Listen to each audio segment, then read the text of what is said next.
नमस्कार दोस्तों, mister and Mrs अजनबी की हॉरर की दुनिया में आपका स्वागत है। आज हम आपको छलावे से जुड़ी हुई 3 कहानी सुना रहे हैं।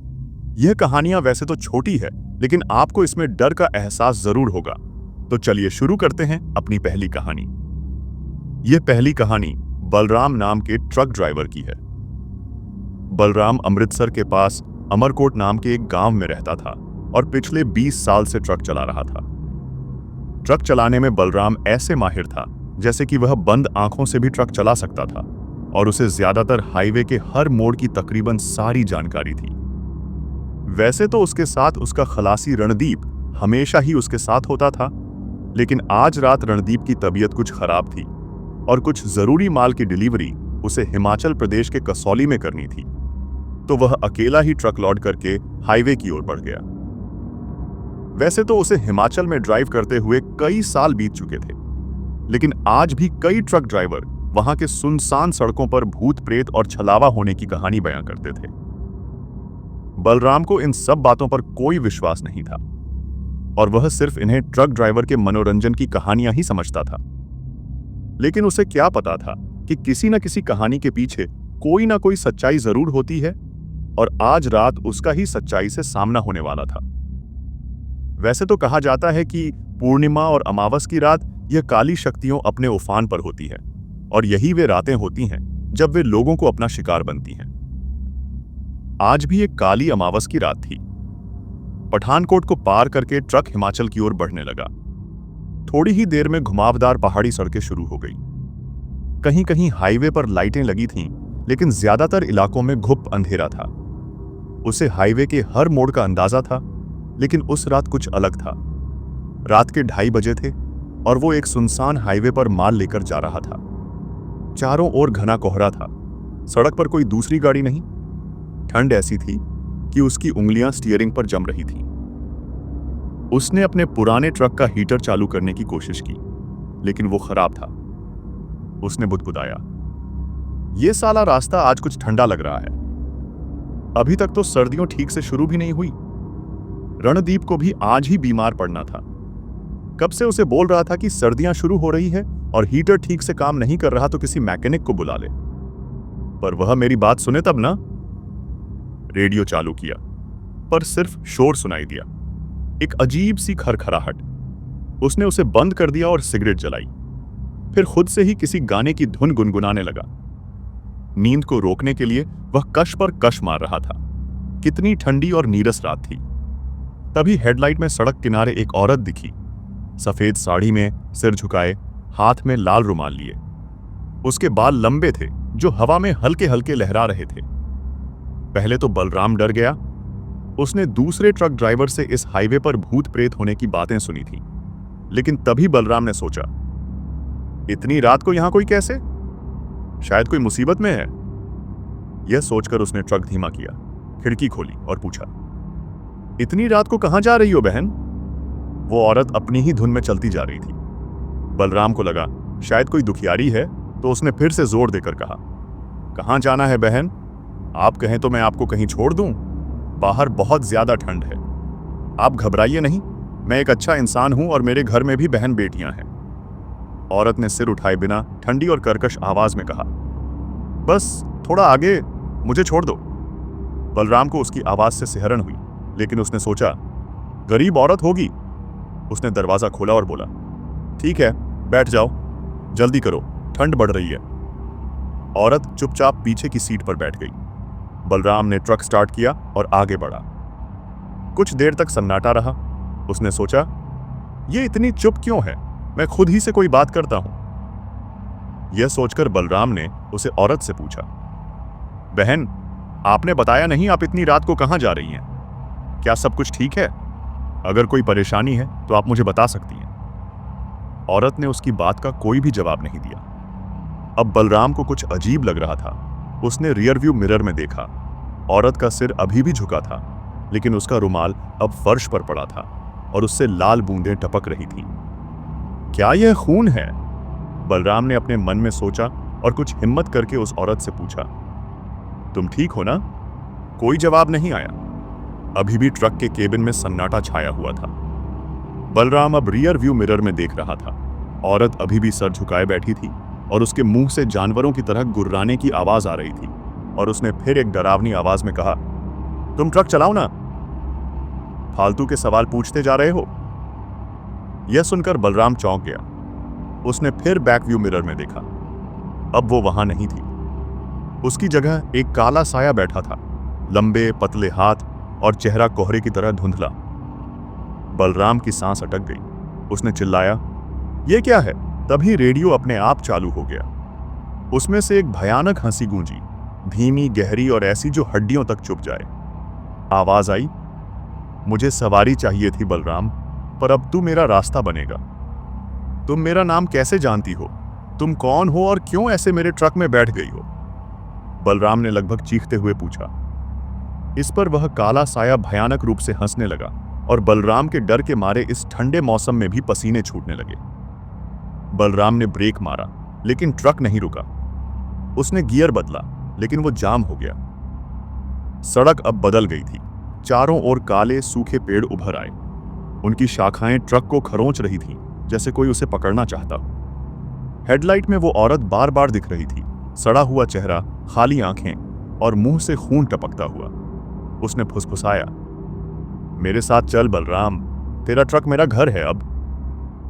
बलराम ने ट्रक की स्पीड बढ़ाई, लेकिन उसे लगा कि वो एक ही जगह पर चक्कर काट रहा है। कोहरे में सड़क गायब हो गई थी।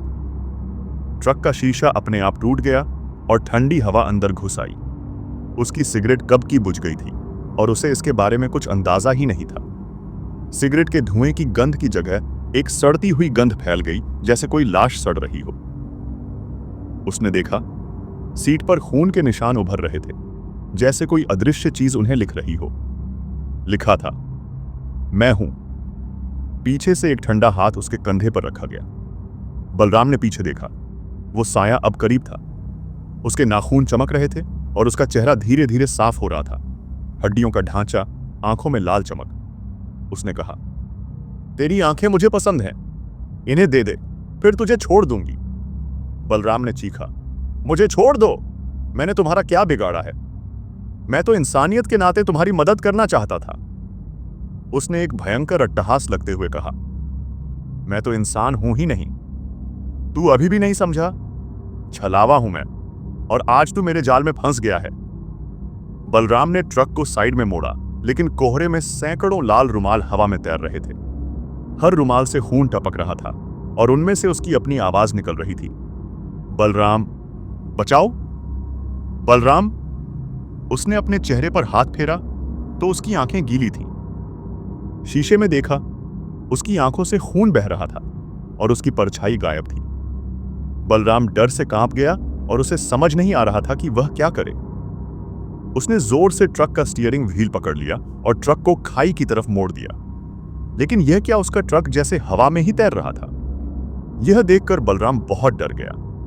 वह तो सोच रहा था ट्रक को खाई में ही गिरा दूंगा, तो इस डरावने सपने का अंत तो होगा। लेकिन ट्रक अब अपने आप चल रहा था। बलराम ने स्टीयरिंग छोड़ दिया, लेकिन वो एक बड़े से मैदान की ओर बढ़ रहा था। बलराम को समझ नहीं आ रहा था कि पहाड़ियों के बीचों बीच ये मैदान कहां से आ गया। वहां सैकड़ों ट्रक खड़े थे, जंग खाए, टूटे हुए, और हर ट्रक की सीट पर एक लाल रुमाल था। हवा में एक अजीब ध्वनि गूंज रही थी, जैसे एक साथ कई लोग रो रहे हो। छलावा फिर दिखा। अब वो औरत का रूप छोड़ चुका था। उसका शरीर काला धुआं बन गया था और उसकी हंसी ट्रक में गूंज रही थी, ये मेरे सवार है, तू मेरी सवारी बनेगा। बलराम ने दरवाजा खोलने की कोशिश की, लेकिन वो जाम था। उसकी सीट पर खून की एक धारा बह रही थी जो उसके पैरों को छू रही थी। उसने देखा, उसके जूते गायब थे और उसके पैरों पर काले निशान उभर रहे थे। छलावे की आवाज आई, तेरी सांसें मेरी हैं, अब मेरे साथ सो जा। बलराम ने ट्रक से बाहर निकालने के लिए बहुत हाथ पैर मरे, लेकिन ट्रक का दरवाजा खुला ही नहीं रहा था और अचानक से ही ट्रक की रफ्तार बहुत तेज हो गई। ट्रक एक पुराने ट्रक से टकराया और रुक गया। बलराम की आंखें बंद होने लगीं। सुबह गांव वालों ने बलराम को एक पुराने ट्रक के ढांचे में पाया। वो बेहोश था, हाथ में वही लाल रुमाल पकड़े हुए जो अब काला हो चुका था। उसकी आंखें खुली थीं, लेकिन वो कुछ देख नहीं रहा था। गांव के एक बूढ़े ने बताया। वो छलावा हर रात नया ड्राइवर ढूंढता है। ये ड्राइवर उसका आखिरी शिकार नहीं था। इस हाईवे पर यह ना तो पहला हादसा था और ना ही ये आखिरी हादसा होगा। आसपास के गांवों में यह कहानी नहीं बल्कि एक सच्चाई है और गांव वाले कभी भी रात को बाहर नहीं जाते क्योंकि बाहर एक छलावा उनका ही इंतजार कर रहा है। चलिए आज की अपनी दूसरी कहानी शुरू करते हैं। कहा जाता है कि छलावे सुनसान सड़कों पर यात्रियों को रास्ते से भटकाकर अपना शिकार बनाते हैं। कई बार जो लोग इनके जाल में फंस जाते हैं वो कभी वापस नहीं आते, लेकिन कई बार वो शिकार को न मारकर उनसे उनकी कोई कीमती चीज ले लेते हैं। ऐसे ही एक छलावे से रमेश का सामना होता है और उसके साथ जो हुआ वो बहुत ही दर्दनाक था। रमेश मध्य प्रदेश के एक छोटे से गांव में रहता था। शहर में वह एक फैक्ट्री में काम करता था। अभी तक उसकी शादी नहीं हुई थी और उसके घर में सिर्फ उसके बूढ़े माता पिता ही थे। कई बार जब फैक्ट्री में ज्यादा काम होता तो उसे ओवरटाइम करना पड़ता था। जब कभी भी उसे रात में ज्यादा देर हो जाती तो वह शहर में ही अपने किसी दोस्त के घर रुक जाता था, लेकिन आज रात उसका वापस गांव में आना जरूरी था। शहर उसके गांव से तकरीबन 12-13 किलोमीटर दूर था। फैक्ट्री से निकलने के बाद रमेश बस स्टैंड पहुंचा, लेकिन उसके गांव की तरफ जाने वाली आखिरी बस जा चुकी थी। उसकी मां बीमार थी और उसे आज रात तक घर पहुंचना था। शाम के 6:30 बज चुके थे और सूरज ढल चुका था। अंधेरा हो चुका था और उसका घर वापस पहुंचाना भी जरूरी था। गांव की तरफ जाने के लिए एक शॉर्टकट रास्ता था जो कि जंगल से गुजरता था। गांव वाले कहते थे कि इस जंगल में एक छलावा रहता है जो राहगीरों को भटकाता है और उनकी आवाज चुरा लेता है। रमेश को जल्दी थी। उसने सोचा, शॉर्टकट ले लेता हूं, ये भूत प्रेत की बातें बकवास हैं। उसने अपनी टॉर्च जलाई और जंगल की पगडंडी पर चल पड़ा। हवा ठंडी थी और पेड़ों की शाखाएं हिल रही थीं। कुछ कदम चलते ही उसे लगा कि कोई उसका पीछे आ रहा है। उसने मुड़कर देखा, कोई नहीं था। उसने बुदबुदाया, शायद हवा का शोर है। कुछ दूर जाने पर उसे पगडंडी के किनारे एक सफेद बकरी का मेमना दिखाई दिया तो रमेश ने सोचा, जंगल में यह मेमना कैसे हो सकता है? यहां जंगल में काफी जानवर है जो इसे अपना शिकार बना सकते हैं, लेकिन यह ऐसे घूम रहा है। इसे अपने घर ले चलता हूं। यह सोचकर उसने मेमने को पकड़ने की कोशिश की, लेकिन वह मेमना भाग गया। लेकिन तभी पेड़ों से फुसफुसाहट आई, रमेश, रमेश। उसकी अपनी आवाज थी पर वो बोल नहीं रहा था। उसने तेजी से चलना शुरू किया। कुछ दूरी पर उसे एक सफेद रंग की बकरी दिखाई दी। बकरी उसकी तरफ पीठ किए खड़ी थी और घास खा रही थी। इस पर रमेश ने सोचा, शायद यह उस मेमने की मां होगी। हो सकता है आसपास कोई चरवाहा हो या फिर यह बकरी और उसका मेमन भटक कर जंगल में आ गए हो। यह सोचकर रमेश आगे बढ़ने लगा। कुछ दूरी पर उसे दोनों बकरी और मेमना उसके आगे आगे चलते हुए दिखाई दिए और अचानक वह मेमन गायब हो गया और बकरी पगडंडी के बीचों बीच खड़ी थी। रमेश ने टॉर्च की रोशनी उस बकरी पर डाली। बकरी ने अचानक से अपना सर पीछे की ओर घुमा लिया और रमेश को घूरने लगी। बकरी के चेहरे को देखकर रमेश को तो जैसे हार्ट अटैक आते आते बचा। उस बकरी का चेहरा किसी डरावनी औरत की तरह था। उसकी काली आंखें, फटे हुए होंठ और लंबे लंबे दांत थे। रमेश के मुंह से चीख निकल गई और वह डर के मारे चीखता हुआ वहां से भागने लगा। वह बस बेतहाशा अपनी जान बचाने के लिए भागे जा रहा था और उसमें इतनी भी हिम्मत नहीं थी कि वो पीछे मुड़कर देखे। वो तो बस भगवान से प्रार्थना कर रहा था कि आज अगर वो बच जाए तो रात में तो क्या दिन में भी इस जंगल में वापस नहीं आएगा। अब भागते हुए रमेश को काफी देर हो गई थी और उसने धीरे से अपना सिर पीछे घुमाया। दूर दूर तक वो बकरी और उसका मेमना नहीं दिख रहे थे। उसने भगवान को धन्यवाद किया और आगे बढ़ने लगा। कुछ दूर चलते ही उसे पगडंडी पर एक बच्चा दिखा, सफेद शर्ट में, सिर झुकाए, हाथ में एक पुरानी घड़ी और उसके सुबकने की आवाज आ रही थी। रमेश ने सोचा, इतनी रात को यहां बच्चा? उसने टॉर्च की रोशनी उस पर डाली और पूछा, बेटा यहां क्या कर रहा है? भटक गया क्या? बच्चे ने सिर उठाया। उसका चेहरा बकरी का था, लेकिन आंखें काली और मुंह टेढ़ा। उसने मिमियाने की आवाज में कहा, मुझे घर ले चलो। रमेश की टॉर्च गिर गई। उसने चिल्लाया, तू कौन है? बच्चा हंसा, उसी की हंसी, और गायब हो गया। रमेश ने टॉर्च उठाई और फिर से भागने लगा, लेकिन रास्ता बार बार उसी जगह लौट आता था, जैसे वो किसी गोल चक्कर में भाग रहा हो। भागते हुए दूसरी बार बच्चा फिर दिखा। उसने कहा, तेरे बिना मैं अधूरा हूं, मुझे पूरा कर दे। और जंगल में भयानक हंसी की आवाज गूंजने लगी। रमेश का दिल जोर जोर से धड़क रहा था। उसने फिर भागने की कोशिश की, लेकिन तीसरी बार बच्चा सामने खड़ा था। अब उसके हाथ में रमेश का पर्स था। वह बच्चा उसे पकड़े हंस रहा था और बोला, रमेश तेरा पर्स गिर गया, आ ले ले। रमेश इस बार उल्टे रास्ते से दौड़ने लगा और फिर उसे वहीं लड़का दिखाई दिया। अब उसका चेहरा और भी डरावना हो गया था। कल्पना कीजिए, एक छोटा 7-8 साल का बच्चा, लेकिन उसका सिर बकरी का, लेकिन उसकी आंखें काली और चेहरा टेढ़ा हुआ, और अब उसके मुंह से दांत बाहर आ रहे थे। इस बार लड़के के हाथ में रमेश की घड़ी भी थी। उसने हंसते हुए कहा, जैसे कि वो रमेश के साथ खेल रहा हो, रमेश, तेरा पर्स और घड़ी मेरे पास है, तुझे नहीं चाहिए क्या? रमेश उसके बातों को अनसुना कर पागलों की तरह भागता रहा। फिर एक बार उसे वो लड़का दिखाई दिया, और इस बार उसने एक परछाई पकड़ी हुई थी जो हवा में तैर रही थी। उसने घूरते हुए रमेश को देखा और धीमे स्वर में फुसफुसाया, तेरी छाया मेरी है, अब तू मेरे लिए चलेगा। रमेश ने चिल्लाया, मुझे छोड़ दो, लेकिन उसकी आवाज कमजोर हो रही थी। पेड़ों से काले हाथ उभरे, लंबे नाखूनों वाले, जो उसके पैर पकड़ने लगे। हवा में उसकी अपनी हंसी गूंज रही थी। उसने देखा, उसकी छाया अब बच्चे के साथ नाच रही थी और उसके पैरों के नीचे कुछ भी नहीं था। उसने टॉर्च फेंकी, लेकिन रोशनी कहीं गायब हो गई। जंगल में अंधेरा गहरा गया। रमेश को अंधेरे में बहुत सारी हंसने की आवाजें आने लगी। रमेश बस पागलों की तरह चीखे जा रहा था। धीरे धीरे उसकी आवाज कमजोर होने लगी। रमेश को अपनी आवाज गायब होती महसूस हुई। उसने चिल्लाने की कोशिश की, लेकिन मुंह से सिर्फ हवा निकली। बच्चा करीब आया और बोला, तेरी आवाज मेरी है, अब तू मेरे लिए बोलेगा। रमेश के हाथ पैर ठंडे पड़ गए। उसने देखा, जंगल में सैकड़ों लोग खड़े थे, सब मूक, सबकी आंखें खाली, और उन सब लोगों की कोई भी छाया नहीं थी। उनकी छाया कुछ दूरी नाच रही थी। पेड़ों से खून टपक रहा था और हवा में उसकी अपनी आवाज बार बार गूंजी, मुझे घर ले चलो, मुझे घर ले चलो। रमेश गिर पड़ा। उसका शरीर कांप रहा था। उसने अपनी जेब में हाथ डाला तो उसका फोन गायब था।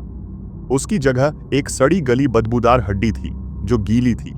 उसने उसे छुआ तो उसकी उंगलियों पर खून लगा था।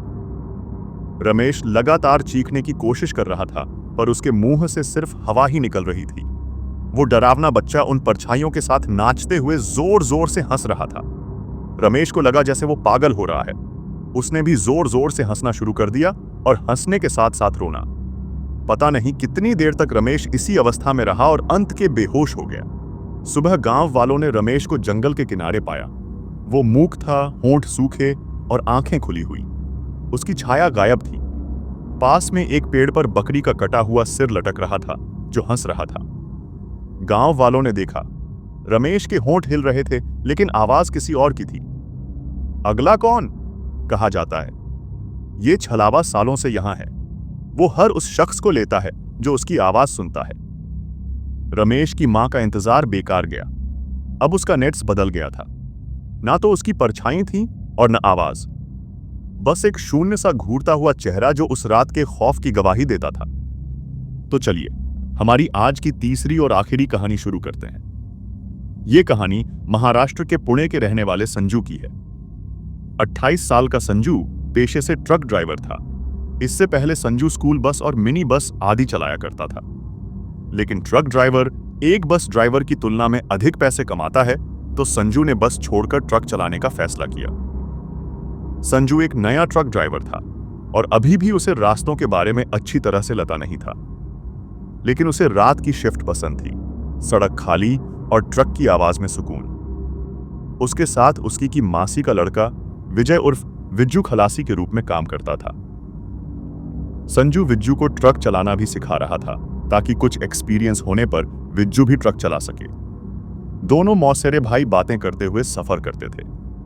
आज रात संजू को एक फैक्ट्री से कुछ सामान लेकर गुजरात में सूरत जाना था। ट्रक की लोडिंग करते करते रात के 7:30 बज गए। विज्जू संजू से कहता है, यार बहुत भूख लग रही है, क्यों ना पहले कुछ खा लें। संजू कहता है, अभी नहीं, हमें जल्दी से जल्दी शहर से बाहर निकलना होगा। हाईवे पर जाकर किसी ढाबे को देखकर वहीं पर खाना खाते हैं। माल जल्दी से जल्दी सुबह सूरत पहुंचना होगा, नहीं तो मालिक पैसे काट लेगा। विजय उसकी बात मान जाता है और लोडिंग पूरी होने पर दोनों ट्रक में बैठ गए और संजू ट्रक चलाने लगता है। उसने कुछ दूसरे ट्रक वालों से सुना था कि हाईवे के पास से एक दूसरी सड़क निकलती है। उस सड़क से तकरीबन 60-70 किलोमीटर की बचत हो जाती है। उसने मन ही मन में सोचा, हाईवे से जाने से अच्छा है उसी रास्ते से चलते हैं, समय तो बचेगा ही और खाना खाकर कुछ आराम भी कर लेंगे।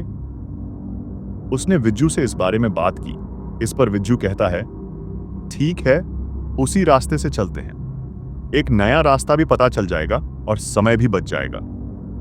यार बस उस सड़क पर कोई ढाबा मिल जाए, बहुत जोरों से भूख लगी है। संजू ट्रक को उसे नए रास्ते पर घुमा देता है। सड़क ज्यादा चौड़ी तो नहीं थी, पर शायद 2 ट्रक गुजर सकते थे। रास्ते में बस जंगल ही थे और आबादी का कोई नामो निशान नहीं था। तभी अचानक उन्हें दूर एक ढाबा दिखाई दिया है। ढाबा पुराना था, लकड़ियों से बना और एक लालटेन की रोशनी में चल रहा था। ढाबे का मालिक एक बूढ़ा आदमी काउंटर पर बैठा हुआ था। उसके सामने कुछ 3-4 पतीले रखे हुए थे, जिसमें शायद कुछ दाल सब्जी थी। संजू ने ट्रक ढाबे के सामने रोक दिया और ढाबे में चले गए। विज्जू ने पूछा, चाचा खाने में क्या है? बेटा आज तो सिर्फ दाल और 2 सूखी सब्जी है, और तुम बोलो कितनी चपाती लगा दूं? चावल भी है वैसे, ढाबे वाले बूढ़े आदमी ने कहा। इस पर संजू ने पूछा, क्यों, आज कुछ है जो आपने थोड़ा सा ही खाना बनाया है? उनकी थाली लगाते हुए वो बूढ़ा आदमी बोला, रात को यहां से जल्दी निकल जाओ बेटा, हाईवे पर एक छलावा घूमता है दूल्हे के कपड़ों में, तो वो अपनी दुल्हन ढूंढता है। संजू ने हंसकर कहा, चाचा भूत वूत मुझे नहीं डराते, आप 2 कप चाय भी बना दो, खाने के बाद चाय का मजा ही कुछ और है। उन दोनों ने जमकर रोटी खाई, फिर आराम से चाय पी और ट्रक में बैठकर थोड़ी देर आराम करने लगे। तभी अचानक वह ढाबे वाला उनके ट्रक का दरवाजा खटखटा है और बोला, बेटा मैंने तुम्हें कहा था जल्दी से इस सड़क से निकल जाओ, यहां एक छलावा घूमता है, मैं नहीं चाहता कि तुम उसका शिकार बन जाओ, तो भगवान के लिए ज्यादा रात होने से पहले जितनी जल्दी हो सके इस सड़क से चले जाओ। संजू को इन सब बातों में विश्वास तो नहीं था, लेकिन बूढ़े के जोर देने पर उसने ट्रक को स्टार्ट किया और ड्राइव करने लगा। थोड़ी दूर जाने पर सड़क के पास कुछ खाली जगह थी। संजू ने ट्रक वहीं पर रोक दिया और कुछ देर वहीं पर आराम करने का फैसला किया। विजय पहले से ही सो रहा था, तो उसने भी कुछ देर के लिए सुस्ताने के बारे में सोचा और वही सीट पर आंखें बंद करके लेट गया। जब उसकी आंखें खुली रात के 1 बज चुके थे, उसने जल्दी से विज्जू को उठाया और ट्रक स्टार्ट करके तेजी से सड़क पर चलाने लगा। रात गहरी थी, सड़क पर सन्नाटा था और कोहरा सड़क को ढक रहा था। संजू ने अपने ट्रक का हॉर्न बजाया और बुदबुदाया, चलो आज रात जल्दी माल पहुंचाते हैं। कुछ दूर चलते ही संजू को सड़क पर एक शख्स दिखा। लाल शेरवानी, सिर पर सेहरा, हाथ में तलवार और एक सफेद घोड़े पर चला जा रहा था। वह मन ही मन में हंसा, लगता है कि दूल्हा शादी से भाग गया है। उसने कोहनी मारकर विज्जू को उस ओर देखने का इशारा किया। विज्जू दूल्हे को देखकर घबरा गया और संजू से बोला, संजू ट्रक तेजी से चला, शायद ये वही छलावा है जिसके बारे में ढाबे वाले ने बताया था। तू डर मत, मैं हूं ना तेरे साथ, चल मजाक करते हैं, संजू बोला और दूल्हे के पास ट्रक रोका और खिड़की से कहा, भाई कहां जाना है, रास्ता भूल गए क्या? दूल्हे ने सेहरा उठाया। उसका चेहरा हड्डियों का था, आंखों में आग जल रही थी और मुंह से काला धुआं निकल रहा था। उसने गहरी आवाज में कहा, मुझे मेरी दुल्हन चाहिए, तू मुझे ले चल। यह देखकर संजू के पैरों से जमीन निकल गई। उसे अपनी आंखों पर विश्वास ही नहीं हो रहा था कि जो वह देख रहा था वह सच है या कोई डरावना सपना। वहीं दूसरी ओर विजय की हालत खराब हो रही थी और वह चिल्लाकर बोला, संजू जल्दी से ट्रक चला, यह कोई इंसान नहीं है। संजू जैसे सपने से जगा और उसने तेजी से ट्रक भगाया। उसका दिल जोर जोर से धड़क रहा था। उसने रियरव्यू मिरर में देखा, दूल्हा तेजी से घोड़े को ट्रक के पीछे भगा रहा था। संजू ने ट्रक का स्पीडोमीटर देखा तो ट्रक 80 की स्पीड पर दौड़ रहा था और वह घोड़ा भी उसी रफ्तार से ट्रक के पीछे पीछे दौड़ रहा था। अचानक वह दूल्हा और घोड़ा ट्रक के पीछे से गायब हो गए। दोनों ने राहत की सांस ली और तभी अचानक एक जोरदार आवाज ट्रक की छत से आई, जैसे किसी ने ट्रक की छत पर छलांग लगाई हो। विज्जू ने सिर निकलकर ट्रक की छत की तरफ देखा। उस दूल्हे ने विज्जू का सिर पकड़कर जोर से खींचा और तलवार के एक ही वार से विज्जू का सिर धड़ से अलग कर दिया और उसका सिर कटा शरीर केबिन में गिर गया। यह देखकर संजू जोर से चिल्लाया। ट्रक की छत से ऐसे आवाज आ रही थी जैसे कोई ट्रक के ऊपर नाच रहा हो। दूल्हा छत से झुककर केबिन के अंदर संजू को देखने लगा। उसके खोपड़ी नुमा चेहरे पर एक डरावनी मुस्कान थी और उसकी तलवार से खून टपक रहा था जो शीशे पर गिरने लगा। संजू चिल्लाया, "यह क्या है?" दूल्हे की हंसी गूंजी, "मेरी बारात तैयार है, तू मेरा बाराती बनेगा।" ट्रक का सीबी रेडियो अपने आप चालू हो गया। उसमें से ढोल की थाप सुनाई दी, धीमी फिर तेज। कोहरे में काले साए नाचते दिखे, सबके चेहरे हड्डियों के और हाथों में लाल कपड़े। संजू को लगा कि ट्रक अब उसके कंट्रोल में नहीं है। उसने ब्रेक मारा, लेकिन कुछ नहीं हुआ। सड़क अब एकदम अंधेरे में डूब चुकी थी। उसका ट्रक बहुत ही धीमी रफ्तार से चल रहा था और वो दूल्हा अचानक गायब हो गया और फिर से घोड़ी पर बैठा हुआ सड़क पर ट्रक से सामने प्रकट हुआ। उस घोड़ी के आसपास बहुत सारी परछाइयां नाच रही थीं, जैसे वो बाराती हो। वो साए देखने में बहुत डरावने थे। संजू ने ट्रक का दरवाजा खोलने की बहुत कोशिश की, लेकिन दरवाजा नहीं खुला। तभी दूल्हे की आवाज आई, "तेरे बिना मेरी शादी अधूरी है, आ तू भी मेरा बाराती बन जा।" तभी अचानक ट्रक का दरवाजा अपने आप खुल गया। एक ठंडा हाथ संजू के गले को छूने लगा।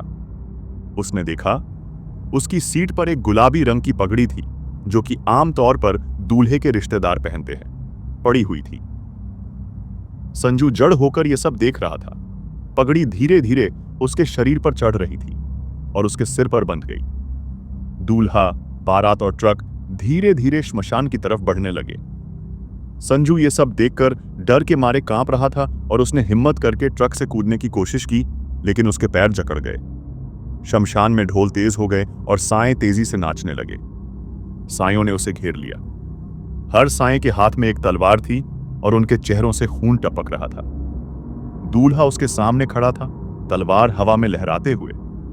उसने कहा, "अब तू भी एक बाराती है, अब मेरे साथ नाच।" संजू की शर्ट फट गई और उसकी छाती पर काले निशान उभर आए। उसने देखा, ट्रक की छत पर सैकड़ों सेहरे लटक रहे थे और हर सेहरे से एक चीख निकल रही थी। उसने चिल्लाया, "मुझे छोड़ दो!" लेकिन उसकी आवाज ढोल में दब गई। हवा में सड़ती हुई गंध फैल गई। संजू चीखता रहा और वो साए हंसते और नाचते रहे और शायद संजू को दिल का दौरा पड़ा और वो वहीं जमीन पर गिर गया। उसकी आंखें डर और दहशत से फटी हुई थीं। सुबह पुलिस को संजू का ट्रक मिला, खाली, लेकिन सीट पर गुलाबी पगड़ी पड़ी थी। उसमें से खून टपक रहा था। ढाबे के मालिक ने बताया, "वो छलावा हर रात नया बाराती ढूंढता है। मैंने उन दोनों को कितना समझाया, लेकिन उन्होंने मेरी बात नहीं मानी और अब वो इस छलावे का शिकार बन गए।" आसपास के लोग कहते हैं कि रात को घोड़ी पर चढ़ा हुआ एक दूल्हा दिखता है। उसका चेहरा हड्डियों का होता है और जो कोई भी उस दूल्हे को देख लेता है वो उसे अपना बाराती बना लेता है। आज उसकी बारात में 2 और बाराती जुड़ गए थे और यकीनन ये आखिरी बाराती नहीं होंगे। तो दोस्तों, ये थीं आज की 3 कहानियां। आपको अगर ये कहानियां पसंद आई तो कृपया कमेंट में बताएं और जिन दोस्तों ने अभी तक चैनल को सब्सक्राइब नहीं किया वो जल्दी से चैनल को सब्सक्राइब करके बेल बटन दबा दें। अब हम आपसे इस वादे के साथ विदा लेते हैं कि जल्द ही एक नई कहानी के साथ फिर से वापस आएंगे। तब तक के लिए आप अपना और अपनों का ध्यान रखें।